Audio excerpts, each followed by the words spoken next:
Straight from the Big Easy, it's The Rock Show, starring Johnny Rock. Woohoo! I made it! Can you believe it? Thank you, Tony Paolo. Hey, everybody. Welcome to The Rock Show, our first show, our premiere show. And what better day to have a premiere than on my birthday? And yes, I'm 36 years old. That's with deductions. I don't count jail time or the years I was married. We don't have a drummer yet. But you know, they actually say that you're only as old as you feel, which means I'm 107. So, okay, what's happening in the news? Ellen DeGeneres just came forward and said that she was abused by her stepfather. The reason she came forward is because she wants to empower others and encourage others to come forward and speak out. Well, I've been speaking out for about 5 years now, and Ellen has never invited me on her show. So I now would like to invite Ellen to come on The Rock Show and sit on my couch and talk about it. Or you can still invite me to yours. It doesn't matter, one way or the other. Okay, so now without any further ado, ladies and gentlemen, The Rock Show. All right, are we ready? Are you ready? Ladies and gentlemen, welcome to The Rock Show and our very first guest, the legendary Zydeco performer, Rockin Dopsie Jr. Hey, Rockin Dopsie! It's good to be here. How you doing, Johnny? How am I doing? Is that a question or a greeting? Well, that's a greeting. Well, I'm doing great. Thanks for asking. Great. There you How go. you doing? Life is great. I'm doing good. I'm doing feeling good. Thank you. You're a busy man. Yeah, I've been pretty busy these last few months, yeah. The latest thing you did, I believe, was at the Jazz Fest. Yes. We just finished a great performance at the 50th Annual Jazz Fest. I mean, it was amazing. Of course, I played on the opening day. It rained, but not much. It was okay. It's got to rain. And it was my birthday. And then, what a great way to perform the 50th anniversary of Jazz Fest on your birthday, followed by the Doobie Brothers, then Earth, Wind and Fire closed the show on the main stage. Earth, Wind and Fire. And then the last day of Jazz Fest, I was a special guest with the great rock and roll legend John Fogerty. John Fogerty, CCR. CCR one of my favorite bands. We call it Southern Fried Rock and Roll. That's what I'm talking about. Now, you performed with John Fogerty before, haven't you? Yeah, I've done several shows with John. I've performed with him here in New Orleans at the House of Blues. And a few years ago, he was at Jazz Fest. I performed with him. And about 15 or 20 years ago, it was his wedding anniversary. And he came to New Orleans to celebrate his anniversary. So Quint Davis, the president of Jazz Fest, said, look, Fogerty's coming, and he's going to celebrate his anniversary. He wants you to perform. Ooh. And I'm like, really? He said, yeah. So we performed on the Creole Queen, which that night they called the Creole Queen the Mississippi, the Mississippi boat, the riverboat. Yeah, the Mississippi riverboat. And we performed, and that's the first time I met his young son, who is now getting married, just got proposed to his girlfriend over Jazz Fest, and I was asked to play his wedding reception. Man, what an honor. So yeah. So they named the boat the Proud Mary that night. I'm gonna say it was the Proud Mary, and we performed. He got up, Fogerty got up, was supposed to play one song with us, but he was having so much fun, he wound up playing about 30 minutes. Then his wife had to come get him and say, it's our anniversary. I want you to enjoy yourself. So yeah, it was great. It was fun. Yeah, right on. Man, and he's a legend too. Definitely. You know, you're a legend here in here in Louisiana. Well, thank you. You're pretty much spreading out around the nation now. Well, I've traveled just about every four corners of the world, Johnny, and I can say I've been blessed to be in the family I was born in. My father, as everybody knows, was the great Rockin Dopsie Jr. In performing with my father, I got a chance to meet a lot of great entertainers, such as the late B.B. King, Bobby Bland, guys I shared the stage with, James Brown. You shared the stage with James Brown? Yes, and we were in Italy. Tina Turner, Earth, Wind and Fire. God, I have just so many great musicians.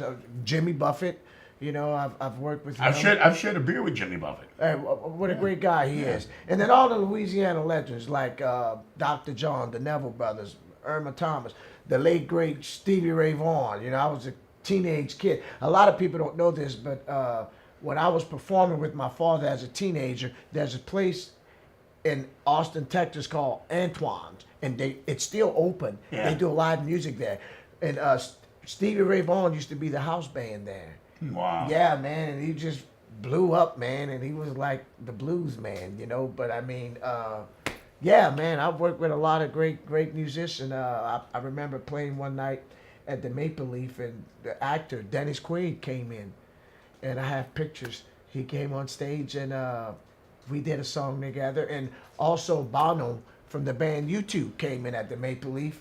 I was performing with my father, and I remember him standing in the back door, and when we took a break, he came and he goes, "Man, I'm watching you play this washboard." He said, "Do you play it or does that thing play you?" And I'm like, oh man, coming from him, I was like, oh man, thank you so much.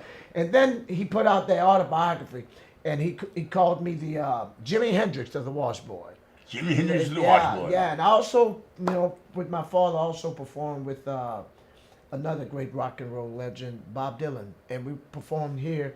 We recorded here in New Orleans at Daniel Lenoir. He had a studio down in New Orleans in the quarters, and we performed on I forget the name of the record we played on, but I remember it was Midsummer, man, and we went in and did one track with him, and it was great.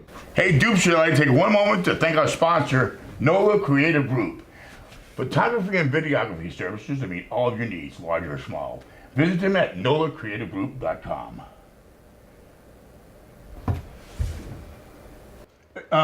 Let's talk about your dad for a minute. Okay. How old were you when?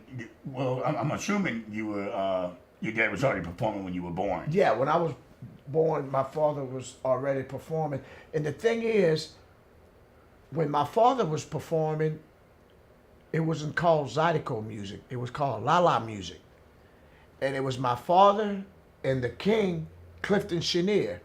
Clifton Chenier was the king of Zydeco music, and my father was the prince of Zydeco music. So they started playing together, and Clifton Chenier played the big piano accordion, and my father played the 3-row button accordion. But a lot of people didn't know is my father was left-handed, and he took a right-hand accordion, turned it upside down, and learned how to play it backwards. Wow. So he had to play it upside down. And so when him and Clifton was playing, they'd go like, let's say, "Where you going Saturday night?" They say, "Man, I'm going to the La La." They say either Clifton playing or Dopsie playing, and you'd either go to your living room or you come to my living room. They take all the furniture out the living room, and they charge a quarter to get in. A quarter? You know, and it was just the accordion and the washboard. And Clifton had his brother Cleveland, and my daddy had his cousin named Shorty. His name was Chester Zeno. And he was a left-handed washboard player, but he played with a fork. He played, and Cleveland played with thimbles. But anyway, back in the early 50s is when Clifton, the one who added like drums and guitars and stuff to the music. Because Zydeco music is like an old standard of R&B and gospel with just what you hear today with just an accordion and a washboard. And in French, Zydeco means snap bean. Zydeco means snap bean. It means about the La La. Does that have any relation to Oliver Morgan's Who Shot the La La?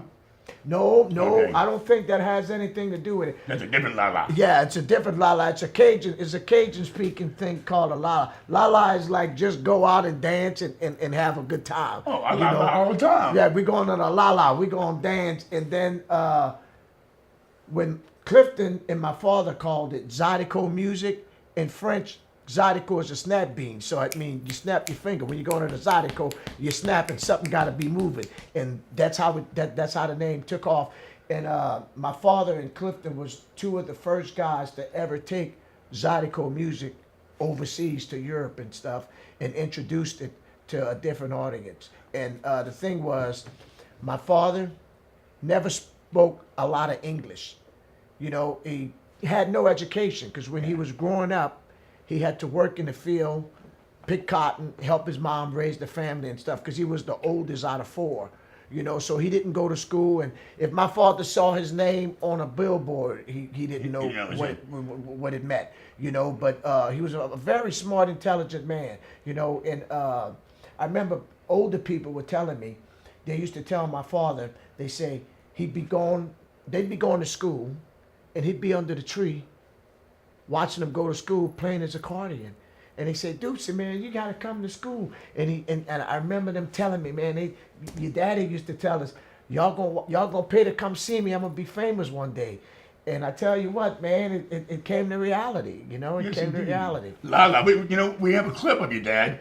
We'd like to show you that clip right now. Here's a little La with the Rockin Dopsie's dad. There you go. The Louisiana two-step goes something like this.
Man, that's some La right there. That's La. I like that. That's how it all started, you know. And then, you know, my father, my grandparents, they wouldn't speak much English because my father was from Carencro and my mother was from Bow Bridge.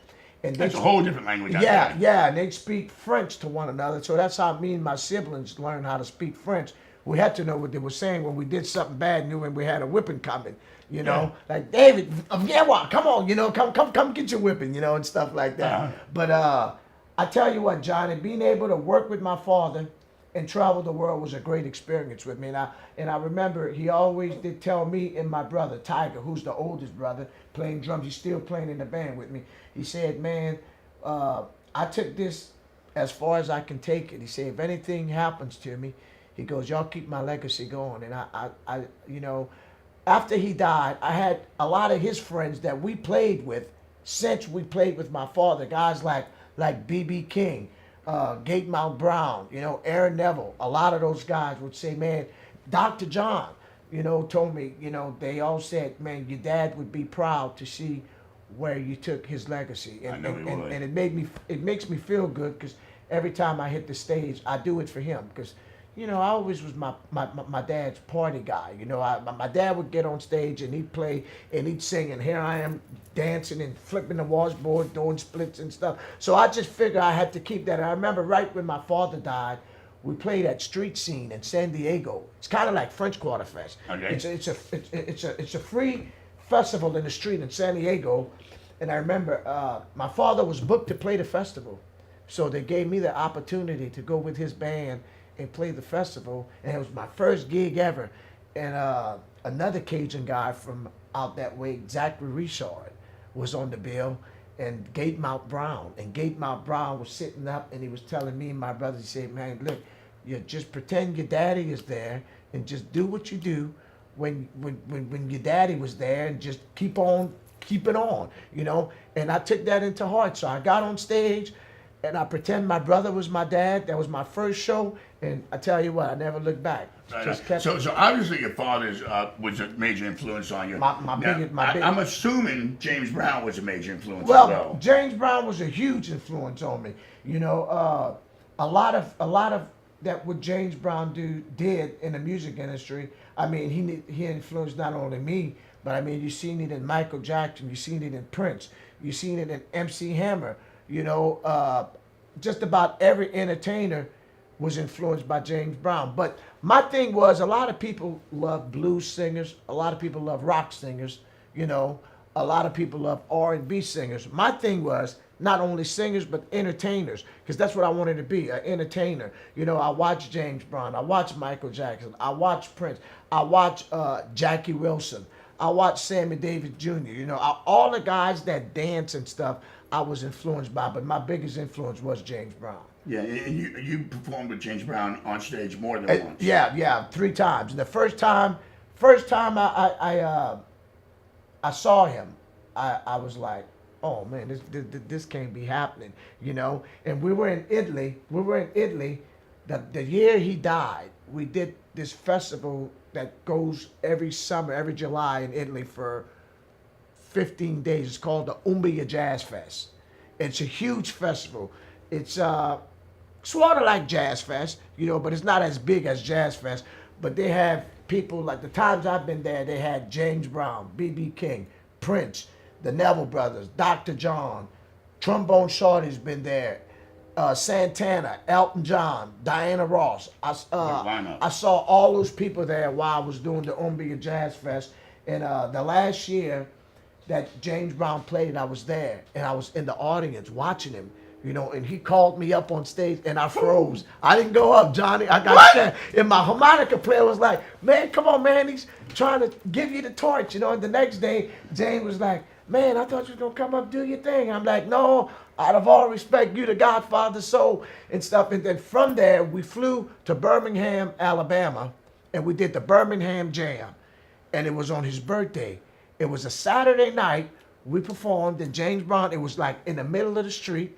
You know, a huge stage, and that was the last time I seen him. It was that July, because he died that Christmas Day, the same year. Wow, that's amazing. Yeah, it was. What about Elvis? Were you influenced by Elvis at all? I was influenced. Elvis was a little bit? Elvis. Yep. How can I forget the King? Here's a little Elvis for you. Yeah. Well, since my baby left me, Elvis was a huge influence. You know. I heard a lot of people told me a lot of great stories about Elvis. He helped a lot of people, and he did a lot for a lot of. Jackie Wilson, for one. Yeah, he did a lot for African American people. He did. God, I don't want to say the wrong person who told me this story, but it was an entertainer. You know, Whitney Houston, her mother was a backup singer. Yeah, with the Sweet Inspirations. Yeah, and they told me where there was a concert where Elvis was playing. I think it might have been in Beaumont, Texas. It was in Houston. It was in Houston. I know what you're talking about. Yeah, that story. Yeah. Yeah, and they drove up to the hotel, and they got off the tour bus, and they told Elvis that the ladies couldn't stay in the hotel. Right. And Elvis said, well, if they can't stay in the hotel, I'm not going to stay. And he was threatening to cancel the show. So they put them all in the same room and stuff. And I tell you, I was a big fan of Elvis. I love to hear a lot about Elvis because he was a major influence on me as well, you know, because, you know, they say he'd go to a lot of black churches and stuff and singing, you know, listen to the choir and stuff. And if you hear a lot of his music, he did a lot of his own stuff, but he did a lot of stuff like, you know, Big Mama thought, yeah, ain't nothing but a hound dog and stuff by Howlin' Wolf and stuff like that, you know. So, yeah, man, music is, to me, a diverse. You get it black, white, Mexican. We all playing the same music, just trying to make a living. I know, that's right. Now, I don't believe the album Graceland by Paul Simon has anything to do with Elvis, but it's called Graceland. And you worked on that album, if I'm not mistaken. I worked on that album with my father. It was in 1988 or 89. We played at this place in New York City called Tramps. And Paul Simon was going, and he was getting different elements, different people to, I got a good story about this too, to play on the Graceland album. So Cyndi Lauper was a big fan of my father. She'd bring him roses and flowers when we go to New York City. And she came in there. Jimmy Buffett came in with Ed Bradley from 60 Minutes. Yeah. Bette Midler was in disguise, and Ahmet Ertegun, the producer and founder of Atlantic Records. They were all in there, and Paul Simon spoke to my father about doing the record. He said, I just want a Zydeco song, and I'm going to sing over the song. The thing was, my father had no idea who Simon and Garfunkel was. So There was a popular bar back in the 80s called Grand Street Dance Hall. Everybody played there, from the Nevilles to Dr. John, A-Train from Shreveport, the Vaughn brothers, the Allman brothers. Everybody played at Grand Street. It was kind of like a Tippertinas, you know. And I remember my father, Mike Hennessy, owned the place. And my father told him, he said, I don't know who this guy is. And he goes, man, this guy's a legend. You want to record with this guy? So my father told Paul Simon, he said, okay, we'll do the record. What do I need to do? Paul Simon said, I'll come here. So he flew to Lafayette, and we went to J.D. Miller Studio. We went to Miller Studio. I think it was in Rain, Louisiana. Miller, J.D. Miller. And we recorded our song, instrumental, and Paul Simon took it. And the song was called That Was Your Mother. A long time ago, yeah. Well, I'm standing on the corner of Lafayette, state of Louisiana, wondering what a city boy could do. Get a little conversation, drink a little red wine, catch a little bit of them Cajun girls dancing to Zydeco. You know, and then Grayson went on to win Album of the Year in 1990. So my father got a gold and a platinum album and a Grammy off of that. But also on Grayson album was Linda Ronstadt did a tune on it, Los Lobos. He had a lot of great hit makers, a lot of great artists on his record. And the story I wanted to tell you was that Paul Simon called my father, and he said, look, man, I'm going to be on Saturday Night Live. They want us to record the song and play the song on Saturday Night Live.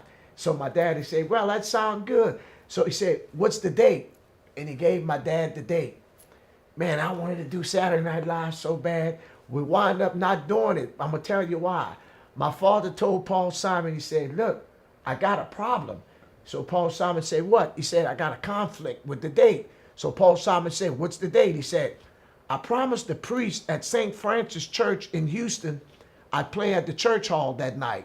And he already sold tickets and got posters out, so I can't come. So Paul Simon said, well, can't you schedule it? And he said, no, I promised the pastor that I'd do it. And you know, we missed our chance to play on Saturday Night Live, because my father promised the priest that he was going to. One thing about him, if he promised you he was going to do something for you, he was going to stick to his promise. So he missed the chance on being on national television to play the church hall in Houston. That's very honorable. I like Yeah, that. I like yeah, that. It's, good. yeah. It's a great story. Yeah, yeah. Well, we got to show a clip of one of your live performances. So Please do. Let's check this out. Somebody scream!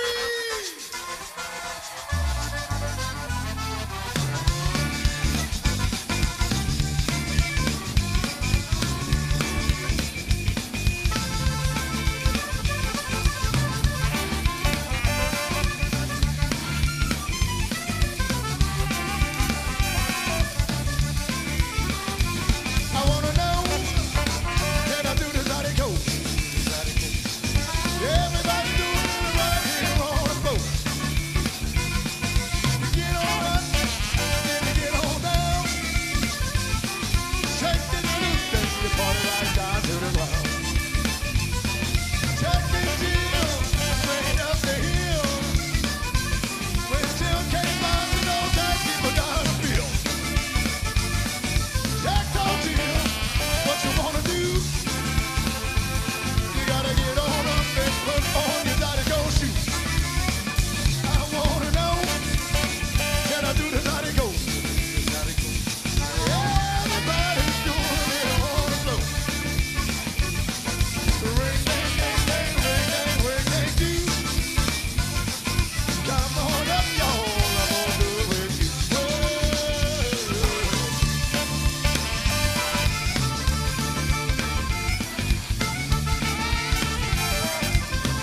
to the bayou, y'all. Everybody feel good.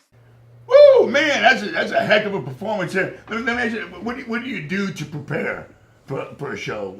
Do you like I was just backstage here with your gospel music, and do a little prayer before you went on. Yeah. Well, what I do to prepare for a show, honestly, if I'm playing a festival and I'm in a trailer, I'll look out the window and I'll read the crowd. I'll see what the crowd is like. And if I'm playing on the inside, I'll come out the green room and I'll look at the crowd and I'll see what the crowd, and that's how I prepare myself. And I put in my head, okay, what can I do? What kind of music I'm going to play tonight to get this crowd up and keep them up. And if you notice, I learned this from my father. I'm probably one of the only bands, I'm sure there's others out there, but I'm one of the few bands out there that when I'm on stage, you will never see a song list in front of me. I'll call every song off the top of my head because I have to read the crowd. Yeah. And the band we rehearse, they know what keys we play in, and before I end one song, I know the next song I'm gonna do. So I turn to my guys and I tell them what song I'm going to do and the key we're going to do it in, and we just go right into it. Yeah, you know. That's good because you know what? That's a good point because I'm not going to mention any names, but there's some bands that I'll go see and I know what songs come up next. Right. I even know what they're going to say between the songs, Right. That's why a lot of people tell me when they come to my show, they say, well, man, you never did that show last night. That's because I'm playing for a different crowd. I read it differently. I don't want to play from a set list. I want to play from my head. I want to call my song from. Now, sometimes I may do the same show night after night, and sometimes I may do a different show. But the thing with me, Johnny, I mean, people read me as a Zydeco band because that's my heritage. Mm-hmm. I mean, I live and I breathe Zydeco. But in my songs, you could hear a lot of rock and roll, rhythm and blues, and a little gospel and jazz and stuff. I try to cover everything. Old school funk, I try to cover everything.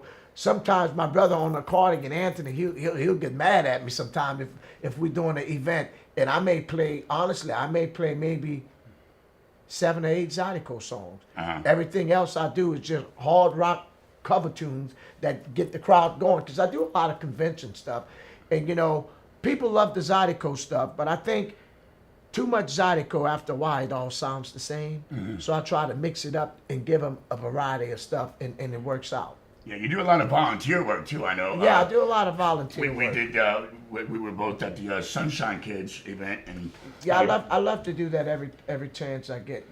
Johnny, it's good just to get out there, because those kids, I call them God's kids. Mm-hmm. They never get a chance to get out and experience what we experience, like go to a concert and see a live act. They might see us on TV or something, and when I come in the room, it's like they're excited, and ain't nothing just opened my heart more than seeing me put a smile on these kids' faces and get them up to dance when, a lot of them are shy.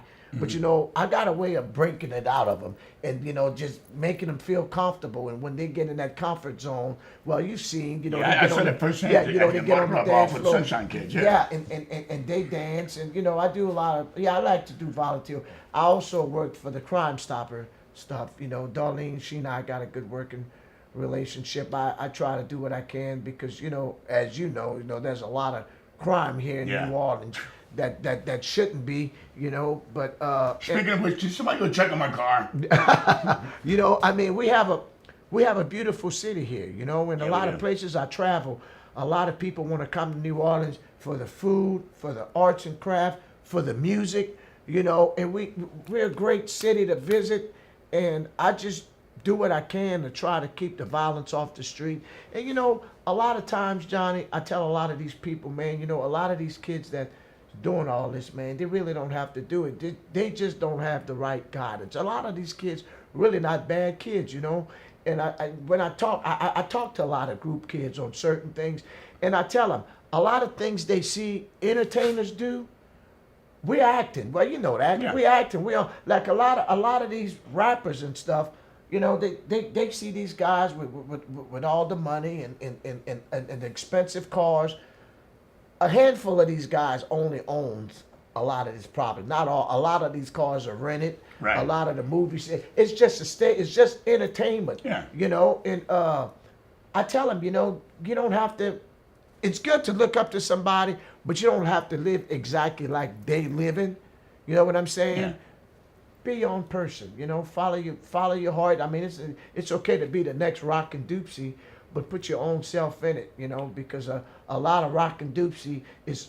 I'm taking things off of other entertainers I see and putting it in my show. Yeah. You know what I'm saying? I think everybody does that. You know, Yeah. like we grab a little bit from here, like our friends, just our friends, characteristics, you know, mannerisms and stuff like that. You Yeah, know? and I say that because you don't have to rob and steal or kill somebody just to say, hey, look at me, I'm a celebrity. You know, you don't have to do that. You know, Johnny, because hey man, if I wasn't working, you know, my hobby, if I wasn't an entertainer, you know, my hobby's at my house detailing cars. I'd probably be detailing cars for a living. Yeah. And every man has a different gender, a trade that he does. You're a comedian, I'm a musician. There's doctors out there, there's athletes out there.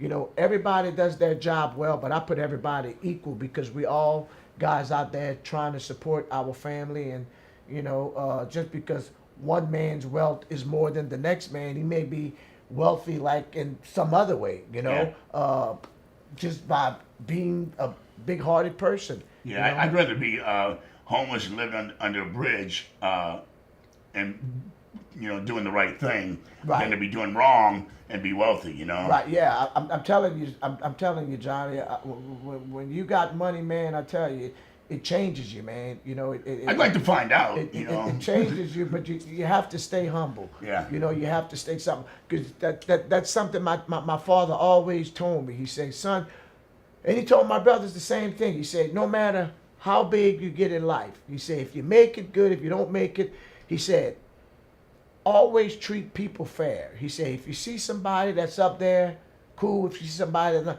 always treat everybody equally. He said, because the same people you're going to see going up, it's going to be the same people you're going to see coming down. He said, people don't forget nothing. And that stuck in my head. So that's why, Johnny, I talk to everybody. Yeah. I take, you know, the guys in my band say, man, if a horse would stop and talk to you, you know, just to take time out to say hello to somebody, you know, how that make a person feels, you know. And I have seen, and I'm not going to say, but I have seen a lot of my celebrity friends, you know, when people come up to talk to them, you know, they push them off and say, I'll come back, and they don't come back. Yeah, I've seen that a lot myself. That's not cruel. You don't do that, you know. No. Yeah, I mean, everybody's a human being, and everybody has a heart, you know. Yeah. And people don't forget things like that. You're sure right, man. That's great. It's great to have you on the show. It's good to be here. And thank you for being on our very first show. Well, hey, the Rock Show, the Rockin Dopsie. It don't get no better than You that. gotta have it. It's gotta be that way. The Rock meet the Rock. So what's coming up? Where can people come see you? I'll be in Shreveport at Sam's Town for the Blues and Barbecue. And it's so funny because I have a friend of mine that sent a picture to me yesterday of a big billboard. So they got several billboards of you coming to Shreveport for the Blues and Barbecue. So I'll be there Memorial Weekend, and then I'll be in Gonzales for the Jambalaya event. And God, I just got so much. I have to go to Atlanta. I have to go to Dallas.